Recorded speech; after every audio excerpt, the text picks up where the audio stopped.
ధ్యానం తాంతృసం ఖడ్గమాప్నోతి ఏన హస్తస్థితేన వై అష్టాదశ మహాద్వీప సమ్రాట్ భూత్కా భవిష్యతి.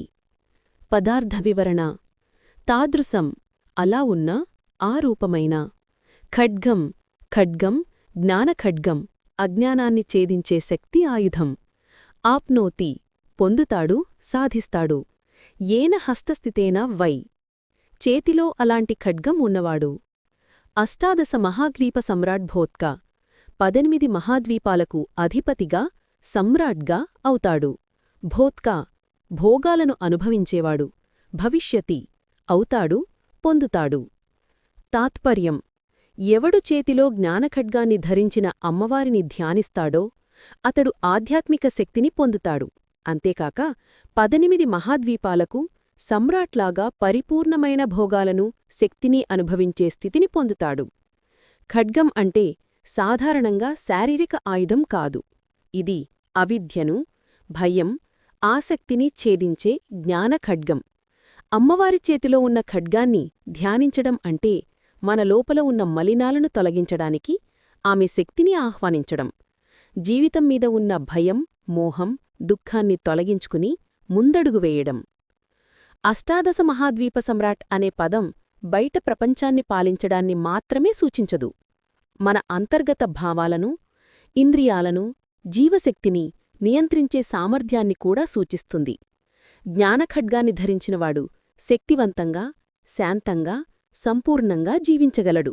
ఆరక్తాభాం త్రినేత్రాం అరుణిమవసనాం రత్నతాటంకర రమ్యాం హస్తాంభోజైస్ సపాశాంకుశమదనధనుస్సాయకైర్విస్ఫురంతీం ఆపీనోత్తుంగ వక్షోరుహ విలుఠత్తారహారోజ్వలాంగీం ధ్యాయేదం భోరుహస్తా అరుణిమవసనాం ఈశ్వరీమీశ్వరాణాం. పదార్థ వివరణ ఆరక్తాభాం ఎర్రటి కాంతితో ప్రకాశించే రూపం. త్రినేత్రాం 3 నేత్రాలు కలిగినది. సూర్యుడు చంద్రుడు అగ్నిశక్తులకు సంకేతం. అరుణిమవసనాం అరుణ రంగుతో ఉన్న వస్త్రాలు ధరించినది. రత్నతాటంకర రమ్యాం రత్నాలతో అలంకరించిన కర్ణాభరణాలతో అందంగా ఉన్నది. హస్తాంభోజైః చేతుల్లో పద్మాలు కలిగినది. సపాశాంకుశ మదన ధనుస్ సాయకైర్విస్ఫురంతీం పాసం అంకుశం మదనుడి ఉపయోగించే ధనుస్సు మరియు బాణాలతో ప్రకాశించే రూపం. ఆపీనోత్తుంగ వక్షరుహ నిండుగా ఎత్తుగా వికసించిన వక్షస్థలంతో ఉన్నది. విలుఠ తారహారోజ్వలాంగీం తారహారాలతో అలంకరించి కాంతిమయంగా ఉన్న దివ్యాంగంగా ఉన్నది. ధ్యాయేత్ ధ్యానించాలి. అంభోరుహస్తా చేతుల్లో పద్మాలను ధరించినది. అరుణిమవసన అరుణవస్త్రాలు ధరించినది. మీశ్వరీమీశ్వరాణాం దేవతలకు దేవిగా పరమ అధికారిణిగా ఉన్న లలితాదేవిని ధ్యానించాలి.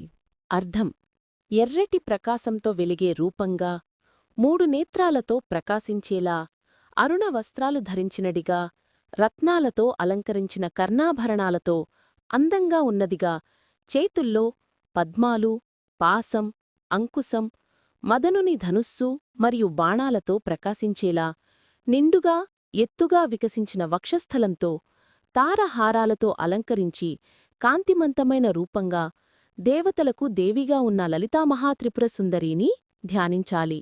ధ్యానార్థం ఎర్రటి కాంతి జీవశక్తి ప్రేమ శక్తి వైభవాన్ని సూచిస్తుంది. ఇది మూలాధారంలో నిద్రిస్తున్న శక్తిని జాగ్రత్తం చేసే లక్షణం. త్రినేత్రం జ్ఞానానికి దర్శనానికి అంతర్గత కాంతికి సంకేతం. ఇది భౌతిక ప్రపంచాన్ని దాటి పరమాత్మని గ్రహించే సామర్థ్యం. అరుణవస్త్రాలు కామాన్ని శుద్ధమైన ప్రేమగా మార్చే శక్తిని సూచిస్తాయి. పాసం అంకుశం ధనుస్సు బాణం మనలోని ఆసక్తులు బంధనలు ఆలోచనలను నియంత్రించి శుద్ధి చేయడానికి సహాయపడే శక్తులు. పద్మాలు శుద్ధమైన హృదయాన్ని వికసించిన చిత్తాన్ని సూచిస్తాయి. ఎత్తైన వక్షస్థలం కరుణ పోషణ జీవాన్ని ఆదరించే శక్తిని సూచిస్తుంది. తారహారాలు ఆభరణాలు జ్ఞానం శక్తి కీర్తిని సూచిస్తాయి. ఈ శ్లోకములో పేర్కొన్న అమ్మవారి రూపం మనకు కేవలం ఒక అందమైన రూపమే కాదు, ఇది శక్తిని జాగృతం చేసే ఆధ్యాత్మిక సంకేతం, కామాన్ని శుద్ధమైన ప్రేమగా మార్చే మార్గం, జ్ఞానానికి, దర్శనానికి, అంతర్గత శక్తికి దారిచూపే దేవతరూపం, మన హృదయం వికసించడానికి, శరీరం శుద్ధి చెందడానికి, మనస్సు స్థిరపడడానికి సహాయపడే ధ్యానరూపం. అమ్మవారిని ఈ రూపంగా ధ్యానించడం అంటే మనలోని శక్తిని మేల్కొలిపి జీవితం సమగ్రంగా వికసించేలా ఆహ్వానించడం. శ్రీచక్రపరంగా వివరణ. శ్రీచక్రంలో భూమి నుండి ఆకాశం వరకు 5 మూలతత్వాలు, చివరగా సర్వతత్వాన్ని ఆవహించిన పరాశక్తిని ధ్యానిస్తారు. ప్రతి తత్వానికి ఒక బీజాక్షరముండి ఆ తత్వాన్ని శుద్ధిచేసి ఆ శక్తిని ధ్యానంగా మార్చే మార్గాన్ని చూపుతుంది. లం, హం, యం, రం, వం, సం అనే క్రమంలో భూమి నుండి ఆకాశం, వాయు, తేజస్సు, జల, సర్వతత్వాల పరంపర శ్రీచక్రంలోని కేంద్రానికి నడిపిస్తుంది. ఉపాసకుడు బాహ్యంగా సమర్పించిన గంధం, పుష్పం, ధూపం మొదలైనవి అంతర్గతంగా శుద్ధి, శక్తి వికాసానికి మార్గం. కుండలినీ పరంగా వివరణ. ఈ తత్వాలు కుండలినీ శక్తి జాగృతిలో ముఖ్యమైనవి. 1. లం భూమితత్వం, మూలాధార చక్రాన్ని శుద్ధిచేసి స్థిరత్వాన్ని ఇస్తుంది. హం ఆకాశతత్వం, విశుద్ధి చక్రానికి సంబంధించిన శుద్ధిని, విశాలత్వాన్ని ఇస్తుంది. యం వాయుతత్వం, అనాహత చక్రాన్ని శుద్ధిచేసి ప్రేమ, కరుణను ప్రసాదిస్తుంది. రం తేజస్సు, మణిపుర చక్రాన్ని శుద్ధిచేసి ధైర్యం, శక్తిను పెంచుతుంది. వం అమృతతత్వం, స్వాదిష్ఠాన చక్రాన్ని శుద్ధిచేసి జీవప్రవాహాన్ని శాంతంగా మార్చుతుంది. సం సర్వతత్వం, ఆజ్ఞా, సహస్రార చక్రాలను శుద్ధిచేసి పరబ్రహ్మ చైతన్యాన్ని అనుభూతి చేయిస్తుంది. ధ్యాన సమయంలో ప్రతి తత్వాన్ని శరీరంలోని సంబంధిత కేంద్రంలో ఆవాహన చేసి శక్తిని పైకి నడిపిస్తారు. తత్వ వివరణ. 5 మూలతత్వాలు అంటే భూమి, జల, అగ్ని, వాయు, ఆకాశం మన శరీరం, మనస్సు, ప్రాణశక్తిలో ఉన్నాయి. ఇవన్నీ శుద్ధి చెంది సమతుల్యంగా ఉన్నప్పుడు జీవితం శాంతంగా, ఆనందంగా, జ్ఞానంగా మారుతుంది. సర్వతత్వమైన సం ద్వారా అన్ని శక్తులు ఒకటై పరబ్రహ్మ చైతన్యాన్ని ప్రసాదిస్తాయి. ఈ పూజ కేవలం ఉపచారంగా కాకుండా లోతైన శుద్ధిక్రియగా ఉపయోగపడుతుంది. శ్రీదేవి సంబోధనం. ఓం ఐం హ్రీం శ్రీం ఐం క్లీం సౌ ఓం నమస్త్రిపురసుందరీ. పదార్థం: ఓం పరబ్రహ్మను, సమస్త శక్తిని ఆహ్వానించే ప్రణవం. ఐం జ్ఞానశక్తి, విద్యను, వాక్కును ప్రసాదించే బీజం. హ్రీం మహాశక్తి యొక్క హృదయ బీజం, మాయను అధిగమించి పరశక్తిని పొందే శక్తి.